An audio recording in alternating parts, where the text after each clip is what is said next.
Welcome to That Entrepreneur Life, a podcast about entrepreneurship that takes you from idea to launch and beyond. Each week, your hosts, Andrew Lees and Clint McPherson, discuss different business topics aimed at adding value to any entrepreneur's journey. Welcome back, everyone, to another episode of That Entrepreneur Life. I'm Andrew Lees, here with my co-host, Clint McPherson. What's up, my man? Brother, I'm just excited to be here for another episode. So let's go ahead and kick this thing off by welcoming our special guest, Alex Sanfilippo, to the show. How you doing, brother? I'm doing great. Clint and Andrew, guys, I'm really excited to be here. That entrepreneurship life, man, that entrepreneur life that's where it's at. So I'm really excited to jump into this with you guys today. It's an honor to be here. So thank you so much. Yeah, Alex, it's an honor to have you on the show today. But before we launch into everything, we think it's important for us to take a few seconds and introduce yourself and tell our listeners what you do. Yeah, for sure. So I'm another podcaster. I actually met Clint at PodFest 2020, the only conference that happened in 2020, I think. Yeah, so, right. And I missed it. And you missed it. Andrew's just been in that same room the whole year, I think. So. Yeah. Haven't left right here. Yeah, so I actually went to that conference as a speaker and had the opportunity to share there. I've been in the podcasting space for a while. I've had a couple of podcasts. I've never stopped any of them. I haven't had like a pod fade happen, if you will. But my latest one that kind of put me on the map, if you will, is called Creating a Brand. I launched on July 2nd, 2019.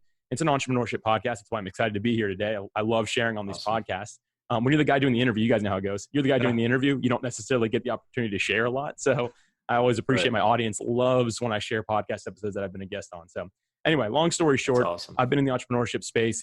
We built it up to a top 20 entrepreneurship podcast where I'm just taking people through a masterclass. So they're very focused episodes, a little bit shorter, but more so just, hey, let's give someone 5 tips for becoming a great conference speaker. Like how can they get booked? How can they find the right ones? How can they build up their reputation? And we'll just go through that with an expert. And that's kind of been the idea behind it. And I seek to be a person of value, not a person of profit. So the way I like to do things is how can I add the most value for my audience? And so beyond the podcast, I created an online community, which is also completely free. It's the Creating a Brand community at creatingabrand.com. People just join, and from there, we're all able to collaborate and help each other out. My purpose, I feel, in this digital space, digital content creation, because I have a background in blogging, podcasting, all the fun stuff, right? Mm-hmm. With that background, I feel like my duty is to help someone take their first or next step without wasting a lot of time and money in the process. Because you guys know there's a lot of tools that the world says that you need. But truth be told, you don't need all that stuff. So basically, I seek to be that person of value and just help people find that next step and be able to take it a little quicker and save some money. So that's what I do, guys. No, that's awesome. Yeah, that really, sure. I mean, that really helps people, cut through all the BS and just, learn what's really what you really need to do. And that can save months or years of people's time, if they're just really learning from somebody who knows how to get from point A to point B, and then like, hey, just, do this. And it's not always like black and white, but, to have some kind of a roadmap with you is awesome. Yeah. We had somebody who recently joined, and I don't know where she heard this from. She went to some like branding conference, and whoever the speaker was telling her or telling the audience, it was really important that your logo really stand out. You do a really good job on your logo. So she reserved $500 before she started anything to put toward her logo.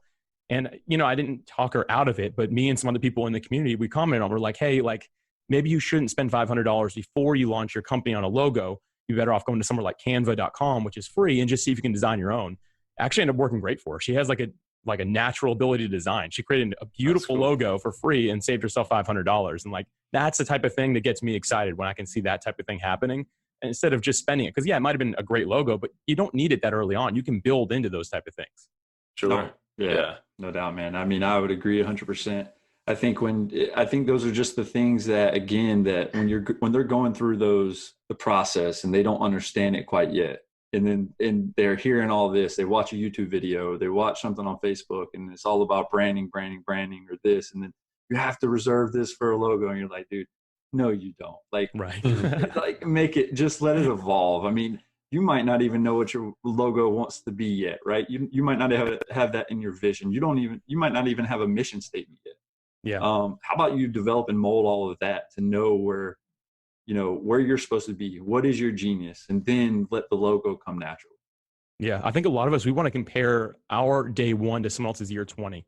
We look at Amazon, we look at Nike, We look at Apple, these big companies been around for a long time. We're like, man, I've got to launch with that level of quality. And that's just not true. I mean, but I believe, talking about your guys' title here, like that entrepreneur life, like we have that perfectionist mindset a little bit. Like we want to be the best of the best. And I get that, but the best of the best doesn't mean that your branding is perfect, because, our website's called Creating a Brand, and like, it's not the greatest thing you've ever seen, but that's not the idea of it.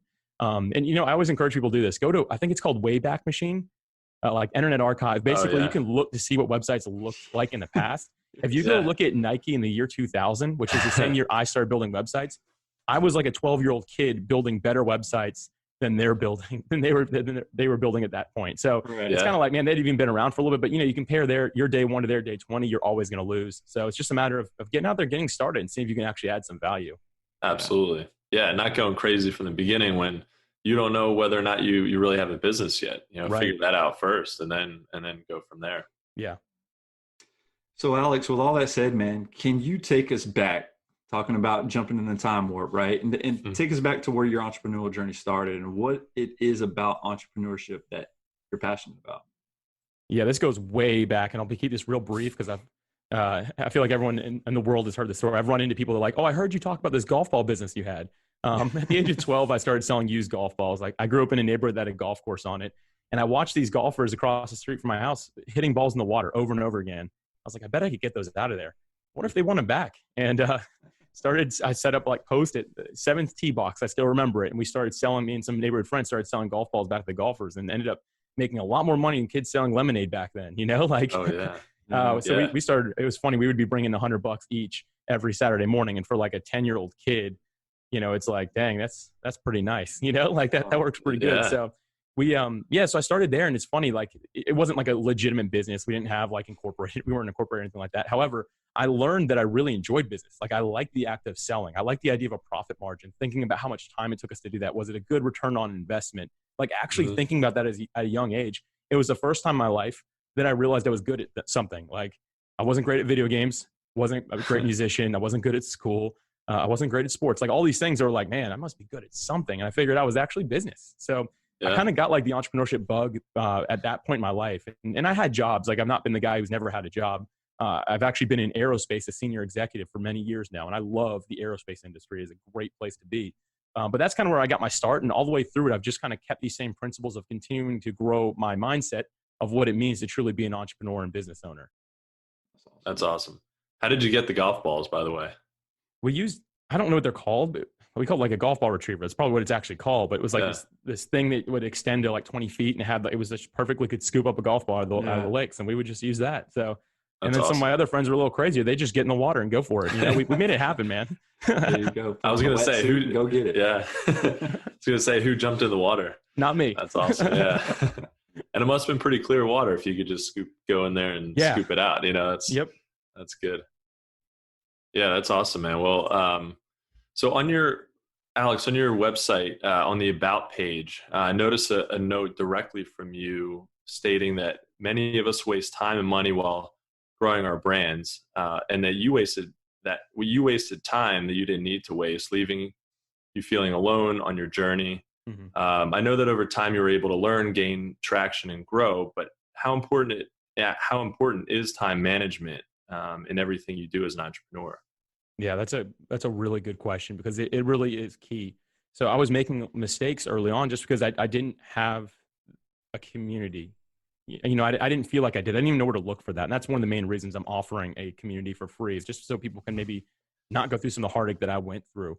And so for me, I was realizing I was making these mistakes. I was spending way too much time on them. Like I wanted the brand that looked like Nike, or that looked like Amazon or Apple, like those big names. I was like, it's got to look like that before I launch, or no one's ever going to be interested, which again, we all know that is a lie. Anyone who's listening and doesn't realize that's a lie, that is truly a lie. They didn't always look like that. That's going back to the comparison thing. But so I was wasting all this time, and like outside of that, like outside the direct work I was doing, I wasn't using my time efficiently anyway. So the little bit of time I had to devote, which was just like an hour or two a day, was going to the wrong thing. So therefore I made zero progress for what felt like years. And it honestly probably was years that I just wasn't making any real progress. And it wasn't until I began understanding the concept of, okay, I need to figure out what's important, because I could be the best at time management in the world. Like you, Andrew and Clint, you guys both know that. You can be the best time manager in the world, but if you're focused on the wrong thing, it doesn't matter, right? I mean, absolutely, yeah. Yeah, So you can always feel busy with something. There's always yes. something to feel busy with. Yeah. And there's a lot of entrepreneurs that fall into that. They're just so busy. Like, oh man, I'm busy all the time. Like I don't have time to do anything. And my question to them is always, okay, maybe you're managing your time well and you are always busy, but are you focused on the right thing that's going to drive a result? So I think that the first thing when it comes to time management, you have to have a goal in mind. You have to start off with, what is the reason that I'm going to manage my time? Because if you're not managing your time, like if you are managing your time, what's the point of it, right? Like It's just being disciplined for the sake of discipline. Like that's not good. Like what you need to do is have a result in mind. So that's always where I tell people to start, is figure out what you really want to do. And we talked about it at the beginning here, is like, have a business plan, have an idea of your destination, of where you want to go, of the problem that you believe that you're going to be able to solve for people. You've got to start with that. From there, you begin manage your time around the end result and around the solution that you're truly going to offer. And again, the solution you're going to offer is not a pretty website. It's not a perfectly edited podcast. It's not a blog post with 0 errors. That those aren't the end result. The end result is, okay, what am I actually going to do to leave a mark on the world? So that's kind of a big explanation as to why time management. But if you guys like, I jump into a couple things that I've done to manage my time well, if that would be valuable for your audience. Yeah, absolutely. Sure. Yeah, that'd be great. Cool. So the way that I've managed my time over the years is definitely adjusted quite a bit. I'm a guy who has a 9-to-5 traditional job. I've worked in the aerospace industry for a long time, and it started off as a startup when I was in it, and it's grown to now a publicly traded company. We got bought out. I'm still part of the senior leadership team, but so there's 5 of us that are running the company. So I'm one of these 5 people. It's now part of a multi-billion-dollar organization. And but I've always kind of had the bug of, I want to be able to do something on the side as well. Like ever since it wasn't a startup, like as soon as I lost that feel, like every entrepreneur feels the same way. As soon as something loses its startup feel, you start itching. You're like, man, I got to do something, I got to do something. So I decided to start it. And that's when I was at first messing up with my time because I wasn't managing well, didn't have a vision in mind. And now I do. So I manage my time really well because people are always like, Alex, how on earth do you have a 9-to-5 job and you're creating a brand? Like that doesn't make any sense to most people. They just can't figure it out. And the truth is, I figured out that we have 24 hours in a day. If you all realize that, but there are 24 hours in every single day. And most people don't realize that. And the first thing that I'm going to say is I don't give up any sleep. I do not give up a second of my sleep. Because I think that a lot of people, yes, man. I've got one friend, hopefully he doesn't listen to this, but he has chosen for the last few years of his life to skip sleeping on Friday nights. So he will work from the time, not at all. Nope. He will wake up Friday morning and he will work until Saturday night when he goes to bed. And his wife and kids know you don't bother him from Friday morning till Saturday night. And he will stay up for, I don't know how many hours that is. It's like 36 hours or something like that, right? That's like crazy. He's not missed it in years. He's like, dude, I just go for coffee and then more energy drinks. And for me, I'm just not willing to do that because I think that really messes up your quality of life and your sleep pattern. Like it's unhealthy in my mind. So I don't sleep is something that I take very seriously. So one of my big things is having an evening routine. And people always want to know about the morning routine, right? Everyone's always like, man, tell me the morning routine. It's like, just get up. It begins the night before. Your morning routine will only be as successful as what you do the night before. And I always tell people that because here's the deal. If you go out, you stay out all night, you're drinking, you're partying, you're doing all kinds of crazy stuff, you're watching TV all night, like your morning routine is already ruined. Like it doesn't matter what you do. It's not going to be effective. It's got to start the night before. So for me, I start 2 hours before I go to bed. I start fasting. So I'm not going to eat once I'm 2 hours before bed when that time hits. And I go to bed at 10 p.m. right now because before midnight is when you get your best sleep. It's got something to do with gravity and the moon, apparently. People have done some studies on it. You guys can look it up. But so I start 2 hours before bed and I won't eat anything. And then an hour before bed, I disconnect. So it's no more work, no more screens. I'm not watching TV. I'm not on my phone. All that stuff is put away. It's kind of time where I'll just hang out with my wife. We'll just relax, chill, anything basically that's like read a book, anything like that. And then I call it my morning prep work. So I want to succeed in my morning routine. So I actually lay out my clothes the night before. I'll make my breakfast the night before. I do everything that I'm going to do in the morning that's going to take any mental capacity because I want to save my mind. I don't want to have any decision fatigue. So I want to be able to make sure that, okay, the morning prep work is done as I call it. I do some light yoga, some stretching. That's really important to me as well. Just making sure my body's been moving. And then of course, brush my teeth and all that stuff like every good person should do. I floss every day. Come on. Good. My wife would love that. She's a dentist. So. Okay, cool. Yeah. Make sure she hears this. Yeah, absolutely. Andrew's friend Alex flosses every night. Super important. Sleep and flossing. Yeah. So, and then the next thing I'm doing after I'm kind of doing my hygiene stuff is that I look at my next day. So I have I have a written calendar. It's actually literally sitting on the desk right next to me. And I look at the things that I've already determined that I'm going to do that next day. I'll look at them So when I go to bed, I'm not thinking, oh man, what am I supposed to do tomorrow morning? Or like, I think I have an appointment tomorrow afternoon. I'm not thinking that stuff. I look at it right before bed so I know. And then the very last thing is I just recite my purpose, the reason I'm doing what I do. And then I express gratitude. My wife and I, we just go through a list of things that we're thankful for that happened that day. And that's my evening routine, guys. That's what I do every single night. It's 7 things, and I go through them religiously, basically. That's awesome. For sure. Yeah. I think that sets you up. I mean, it's a good point that it, what you do, before you go to bed is more critical than when you wake up, because the morning routine is just waking up. I mean, what you're doing in the morning, it's usually pretty simple. And the hardest part about it is waking up. And if you're super tired and you've been up till 12 or 1 in the morning, like waking up is going to be so much harder. And then your day could be totally shot. I had 1 or 2 of those last week. And they weren't totally shot, but man, they were a struggle the next day to really, get going. So Alex, I like how you're just, you sit there, your lists are basically affirmations, right? I mean, you're sitting there telling yourself, your purpose still, right? You're reading off this. And I mean, that right there before you go to bed and having that being one of the last things on your mind is powerful. I think, especially when you're setting yourself up and you're like, I don't lose any sleep, right? So when you're reaffirming what your purpose is and you're sitting there and what you're grateful for, I think a lot of that positive energy, because that has to be positive, right? Oh yeah. Not sitting there talking about what you're ungrateful for. So that positivity, as you go and lay your head on the pillow and as you close your eyes and doze off to go to sleep, I think that right there has so much power just in itself, just in the grand scheme of things. And it helps you probably, like you said, it's a thing that is something that you do religiously. You do it every night. And I'm sure, man, that has played hands over fists in your success so far. Yeah. It's funny. Like I say religiously, and there's of course nights where, by the way, everyone who's listening, Alex Sanfilippo is far from perfect. So there are plenty of nights where this doesn't happen. Like, I'm not saying it's a regular occurrence, but a few times a month, this just won't happen.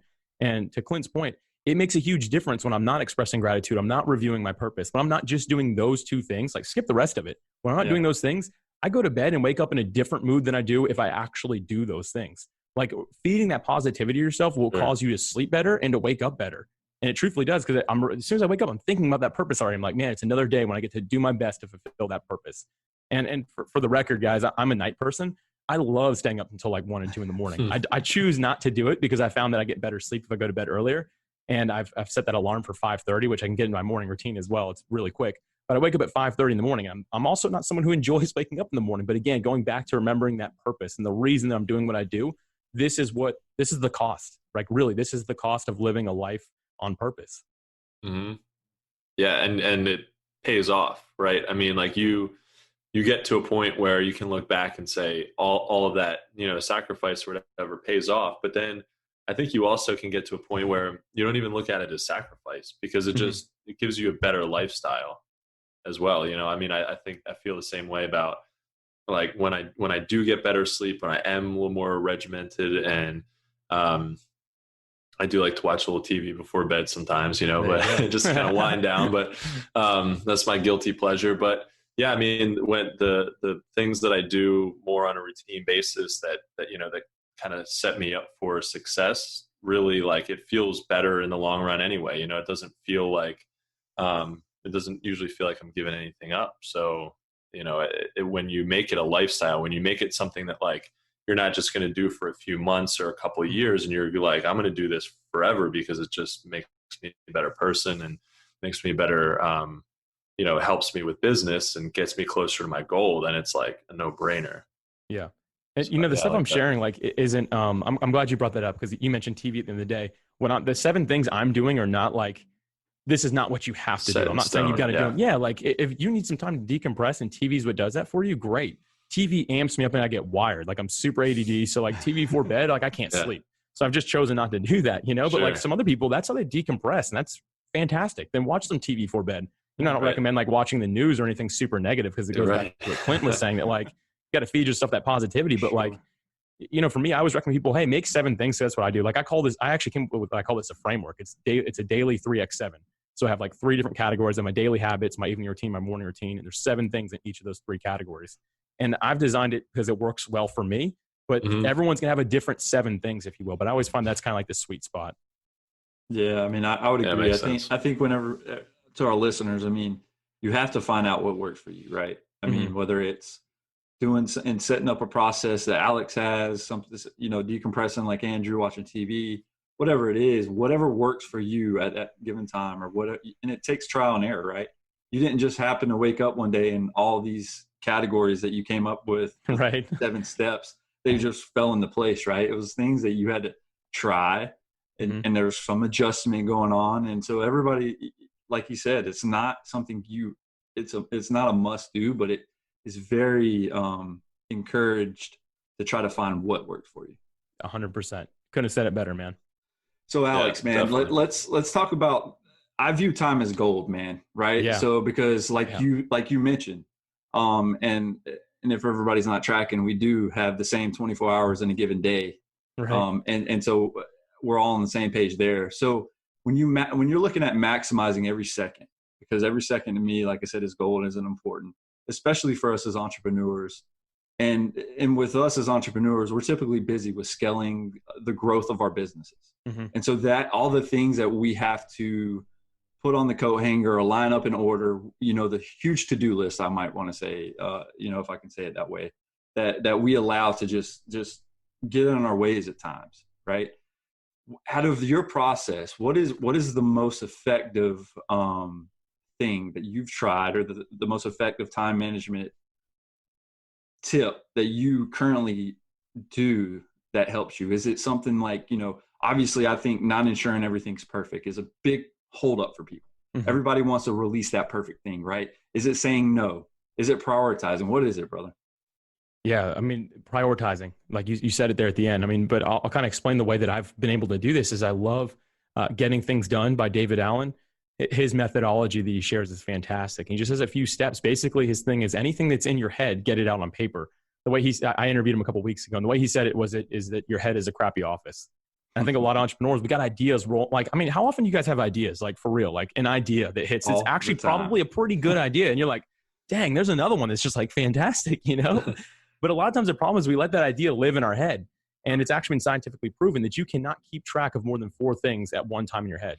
Now, you might be able to bring it back to your memory at some point, but trying to do that creates it's a crappy office. It's like, it's just your stuff piling up on what's your mental office. Yeah. So what he kind of preaches is to have some form of inbox where you put every idea as quickly as you can. And for me, I've just put a spot on I use my OneDrive. So I use, what is that? It's Microsoft OneDrive, I think, or something like that, whichever one it is. But so basically what I do is everything goes to a task to my email. So like I have a shortcut that I created on my iPhone. Click the shortcut when I have an idea. As soon as it pops in my head or something I need to do, I will send it to my email. And then when I get home, I'll organize that in this box, and then I'll prioritize it. And it's either 1 through 5. I'm like, which is it? Is it 1, 2, 3, 4, 5? And that's my reminder of, okay, do I need to go back to this? Sometimes I have ideas for like, oh man, when creating a brand has 1 million listeners, it would be great to do this. Guess what? I don't need to think about that for a while. I'm just going to be a little humble here. Like it's going to be a little bit before I get there. So I put a number 5 on that and be like, you know what? I'm not even going to look at this. It's just going to sit at the bottom of the list for a while here. But when I get around to that, I'll remember. And then, the things are a 1. That's something that's going to hit my calendar.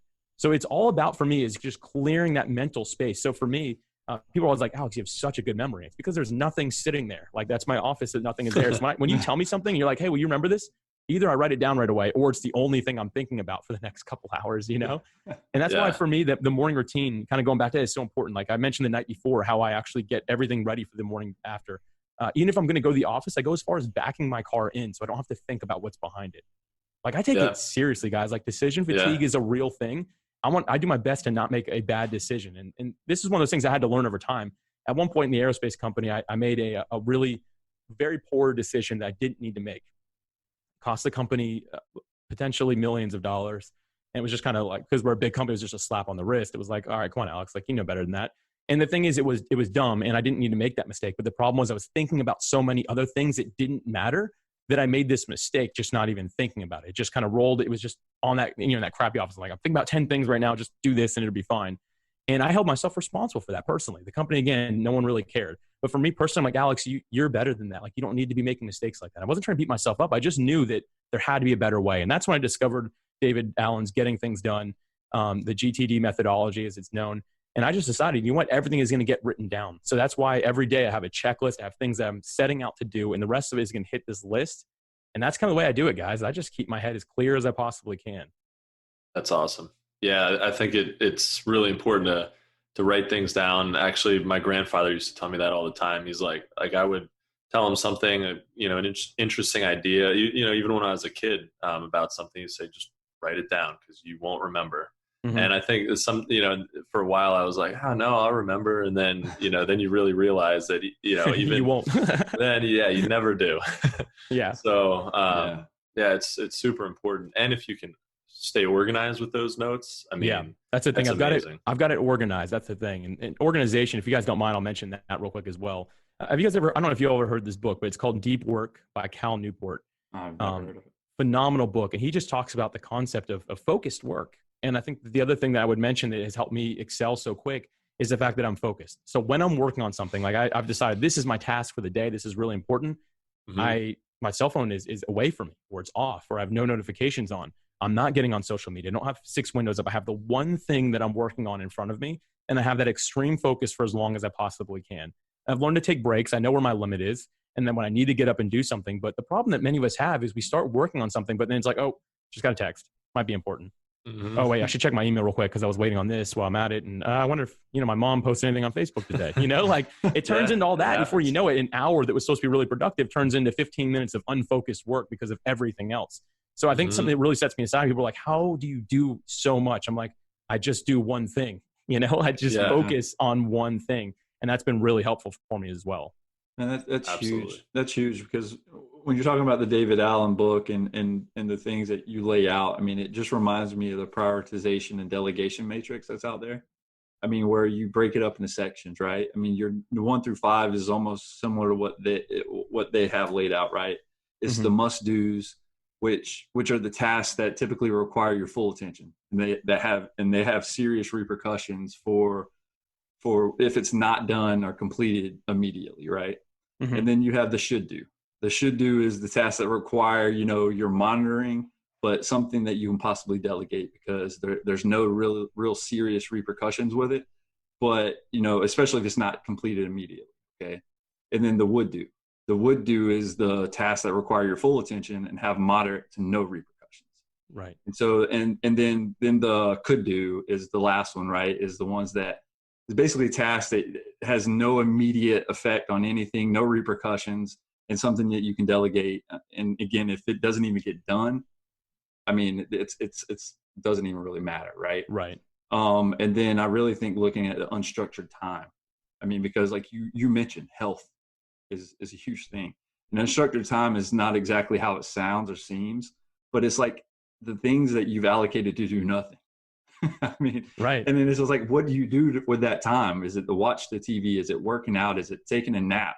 Like I know a 30-minute power nap for me during the day, especially when I know I have a lot of work to do, brother, it gives you that instant boost of energy if you can stay dedicated to it. And it's like, you can fight the world for like 72 hours then, right? It's like, I'm ready, let's roll. It's almost like the energy drink that never works for me. It just makes me feel like crap.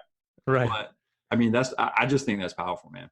Yeah, for me, it's working out. Like that's why I really value my sleep at night, by the way, is because when I take a nap, dude, I don't wake up like you. I wake up like, what happened? What did I miss? Yeah. I feel like, I don't know if y'all ever watched The Office, but Michael Scott wakes up after like a sugar crash, and he's like, what time is it? She's like 6, and he goes, AM or PM?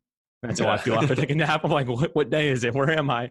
So for me, it's a quick workout, and I do a workout in the middle of my day because that's when I find it's the best. So I just do. Sometimes it's a 30-minute workout. Sometimes it's up to an hour, however I'm feeling. But the thing is, it's just to energize my body. Like I'm not going for like serious gains right now. I'm just like, hey, can I stay fit and keep myself mentally sharp? And that's what works great for me. But I think it's cool that we have different things, Clint, that you just shared, because like it's important that we realize that it's not going to be the same for all of us. Like I don't want anyone to take notes from this today and be like, okay, Alex does these things, I'm going to do those things and it'll work for me. Honestly, it's not true. It's a matter of finding what works for you. And out of everything we're sharing, there's actually a quote that Tony Robbins says. And it says, if you want to achieve success, all you need to do is find a way to model those who have already succeeded.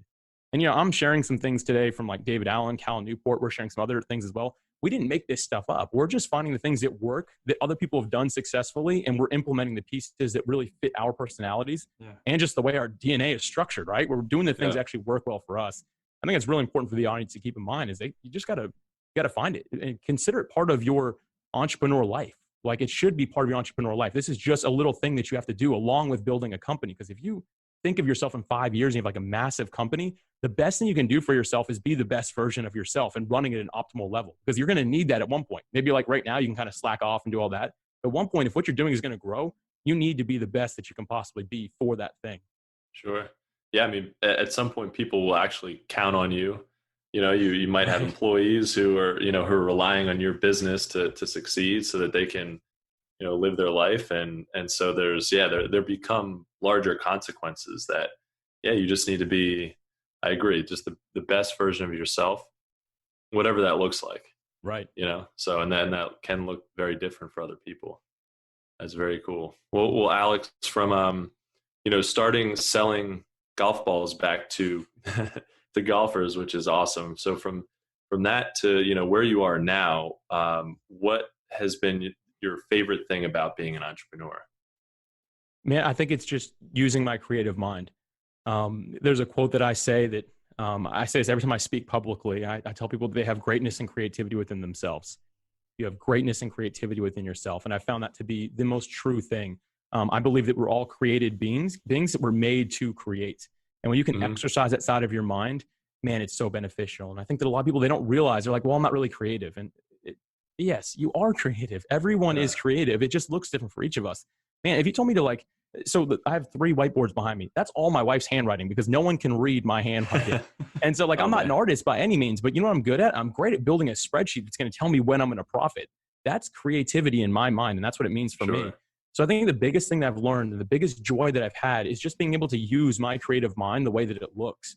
And then just equally as important to me is I love helping other people discover that for themselves as well. Because a lot of people, they're like, I don't know what my purpose is. I don't know what my passion is. I don't know how to be creative. And helping people take that step and seeing that that ignite inside of them, it's like they came alive for the first time. That to me is the most motivating, beautiful thing that anyone can see. It's just incredibly part of. I think when you look at it from that angle, which is very unique and is powerful, right? I think the creative portion of it is powerful because how I relate that to that is asking people to just think back when you were young, right? Where we had an imagination, right? Until we go through this, whatever your life was but go back and see what you wanted to be when you grew up, right? What you wanted to do with yourself, and in the imagination from a lemonade stand or whatever it was to doing the golf ball thing. I mean, just go back to that time. You have a creative side because when you're young, you drew all the time, right? But it's just helping them wake back up and saying, look, you've probably been disconnected from this for so long, but you need to find, and whether it's through a coach or whatever it is, you need to find a way to tap back into that. And so I think that's what people have a bad disconnection because, again, from a young age, right? From age 1 through 7, everything that happens in your life is very meaningful and really shapes the way you believe going forward. And so I think a lot of people after that, they lose that creativity to some sense. Yeah. And then they go through life not knowing their meaning or purpose. And then again, it's just hard for them to find themselves, right? Because they go years and years without even trying to find what their purpose actually is.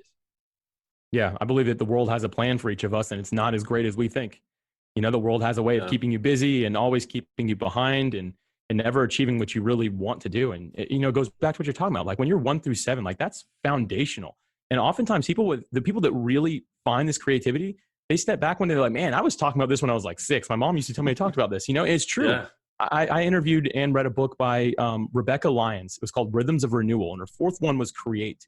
And she talked about when you're trying to create and you don't know where to even begin, ask your mom or your dad or look back at old pictures that you drew when you were a kid and start there. She became a best-selling, world-known best-selling author because her mom reminded her, oh, when you were a kid, you like to write. She was like, maybe I'll start writing and see what happens. Yeah. And boom, it was there. It's it doesn't happen that easy for everyone to go that viral necessarily, but go back to that because that's when you were creative.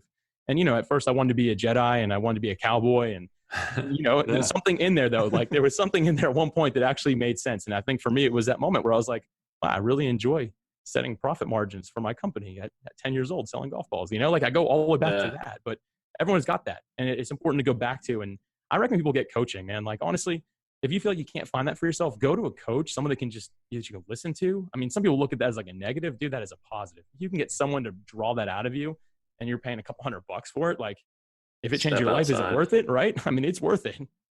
Yeah. It lets you step outside of yourself and just kind of break free of, because a coach could, they see exactly what you need to do to sort of break loose without all of your distractions, so I think that's pretty cool. And that's a big distinction between kids and as adults. We have all these distractions, or at least we think we do, like we probably don't actually have as much to do as we think we do. And so we end up like, I mean, this will happen to me. I'll start being very creative and get excited about work. And it's almost like, oh, if I'm excited about it and I'm being creative, it almost feels wrong. Like, like I'm should be doing something else that maybe is actually, more productive, but really that creative, when you let the creative juices flow, you really can get a lot further along, and then it's just more enjoyable. So I think that's really important to tap into that. Absolutely, man. So Alex, man, you just answered one of the, the most effective, or the most favorite, the favorite thing that you do throughout the day. Okay. So through your entrepreneurial journey, man, and from the highs and lows that we all go through as entrepreneurs, right? Whether that was in your business, the aerospace business or not, what has been the most difficult part of being an entrepreneur, man?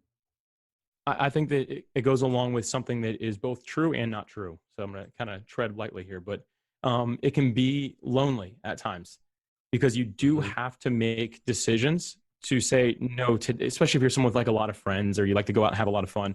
Sometimes you have to make that decision and be like, it's a beautiful day and I live less than 15 minutes from the ocean.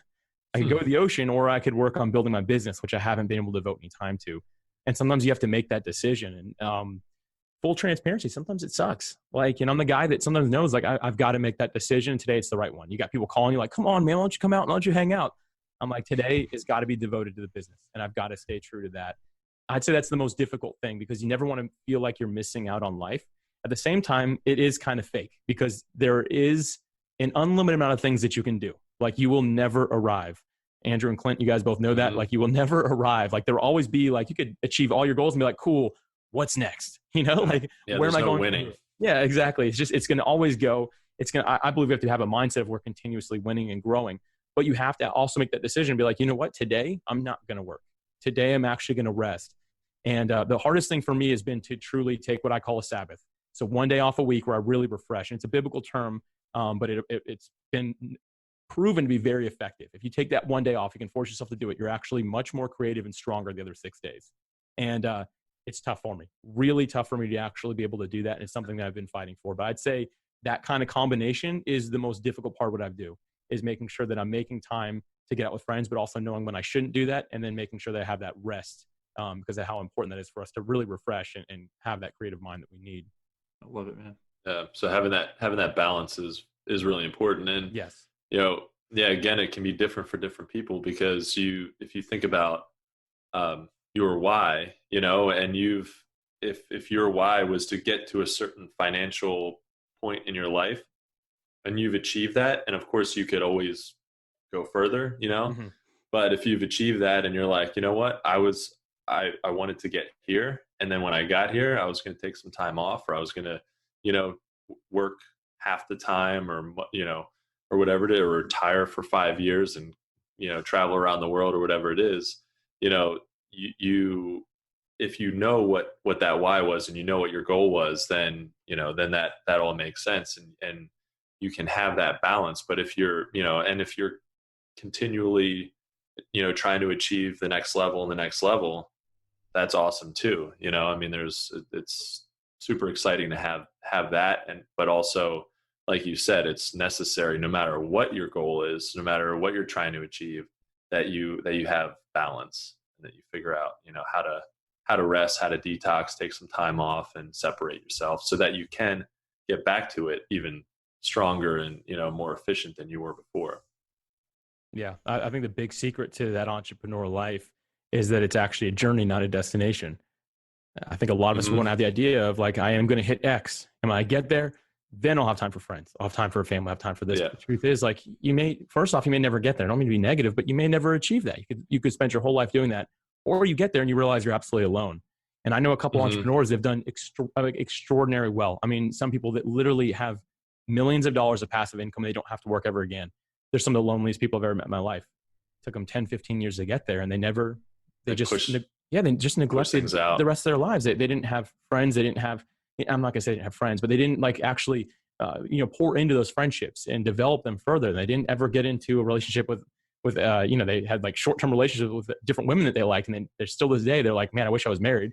It's like, well, you never had time for that. Like, I think the big thing we have to remember is, it's a journey. It's not a destination. You have to find a way to make every day of it enjoyable, which can be difficult. I'm the guy that can overthink this one. So I'm not like, I don't have this mastered, and I'm just being transparent with you guys here. I don't have this mastered, but the ones that can figure out this is a journey, I can go a little bit every single day, and eventually I'll get there. It's like, entrepreneurship is like taking the stairs, not the elevator. That's a great way to say it. Definitely. It's like taking the stairs, not the elevator. Like, some people make it really fast, but the majority of us, we've got to work hard. We've got to take the stairs, and it can be painful at times. It can be slow at times. But that idea of like, oh, I'm just going to work real hard, I'm going to take the elevator and get there as fast as I can, isn't the right way to go in my mind. And some people might not agree with that. Elon Musk does not agree with that at all. And he's far more successful than I am. But other people that really want that quality life, that I think at the end of my life, when I look back, I'm going to be like, you know what? I invested in my relationships. My wife and I had a great relationship. My friends, I was always there for my friends. I have great memories of that. That's more what I want than being like, I achieved millions and millions of dollars of success. I actually want to be able to say that, you know what? I was a person of value, not a person of profit. Definitely. And I think that helps your business. And I think you have to assume this is a pessimistic outlook on it, but I think it's kind of important. I kind of think this way sometimes, where I assume that I won't get to, like, I don't assume, but I imagine what happens if I don't get to where I'm trying to go with business. And would I ever want to give up the rest of my life for maybe not getting there, And I think, we actually do, and we kind of talked about this a little bit before, but we kind of do have more time than we thought we had. So we actually can spend some more time with friends and family and have more free time to enjoy our lives, and also, build really successful businesses. So at the end of the day, though, it's all about spending your time wisely, right? No matter how trivial or important that task or activity is, because they all affect our overall time management. So finding your purpose, being creative, and spending your time wisely, I think and finding out what works with you for the time management portion of it is just spot on. Yeah, absolutely. Well, Alex, as we wrap up this episode, I want to ask you one last question. Is there one piece of advice or tip that you could give our listeners to add value to their entrepreneurial journey? Yeah, I think that the audience today, you guys are listening to Clint, you're listening to Andrew, you're listening to Alex Sanfilippo. Like, we've seen some success, like we're doing well. And I want to remind you guys that, like, if you're feeling inspired by this, or some people, they listen to time management stuff and like, oh, I've wasted so much time. Here's the thing. And this is a quote that I love. The best time to plant a tree was 25 years ago. The second best time is today. So yes, you should have started this 25 years ago, like all of us should have. But the truth is, the second best time is today. So don't beat yourself up about like what you now need to do and wish you could have done a long time ago. You guys, if I could go back 25 years, how much more successful I would be right now. Like, we could all say that, right? So I think I want to remind people that, like, hey, although 25 years ago is the best time to start doing something, if you do it today, it is the second best time, and you're going to be able to go really far with what you're doing today. So I just want to encourage everybody, whatever it is that you have like now planned in your mind, whatever creativity is kind of spinning, start today and don't look back. Look forward and say, what kind of future can I build starting today? Because here's the deal. In 25 years from now, that tree that you're planting today is going to be beautiful. That's awesome, man. I love that. I mean, well, guys and Alex, I think that's a wrap for episode 15, brother. From the both of us, we want to thank you for taking the time out of your day to join us and adding value to what we're doing on this podcast. Absolutely, guys. Thank you so much for having me. This was an honor. Absolutely, man. Yeah, guys, thank you so much for listening to That Entrepreneur Life. To learn more about what Alex is working on, check out creatingabrand.com. If you like what you heard today, make sure to subscribe to our podcast on iTunes or any other major podcast directory. You can also find us on all the socials and on our website at thatentrepreneurlife.com. With that said, we will also want to quickly give a special shout out to our family and friends, guys, and to include all of our listeners, our followers, and subscribers. If you find value in our show, guys, please consider making a donation. Even just a few dollars helps us keep things moving along and helps bring value to your and our entrepreneurial journey.